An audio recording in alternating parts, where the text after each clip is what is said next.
সকলোকে ধন্যবাদ আৰু নমস্কাৰ জনাইছো। আপোনালোকক অনুৰোধ জনাইছো জুবিন আহিব এতিয়া।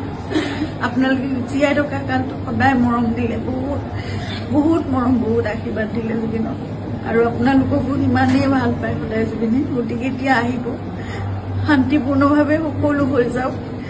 জুবিনৰ যি শেষ যাত্ৰা সেয়া একো বিঘিনি নহ'বগে, তাকে সকলো শান্তিপূৰ্ণভাৱে হওক।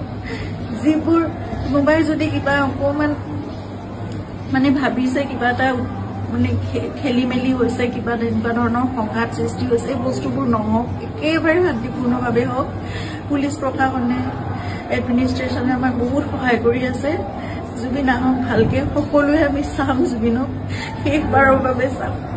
আৰু জুবিনৰ লগত আমাৰ নিজৰ ভাইৰ নিচিনা চিন্তা সদায় আৰম্ভণিৰ পৰা 2020 চনত আপোনালোকে জানে, যেতিয়া খুব ডাঙৰ এটা মেচিভ এটেক হৈছিলে চিজাৰ, সেইখিনি সময়ত আমি ইয়াত ট্ৰিটমেণ্ট কৰি আকৌ বম্বে লৈ যাব লগা হৈছিল। কোভিড আহি সকলো বন্ধ, নিজৰ জীৱনকো বিপন্ন কৰি বাহিৰলৈ ওলাই খোৱা বস্তুৰ যোগানৰ পৰা আদি কৰি সকলো বস্তু চিন্তাতে কৰিছিল। তেনেকে ভাল কৰি জুবিনক আমি কোভিডৰ এই লকডাউনৰ মাজতো বাছেৰে ঘূৰাই আনিছিল।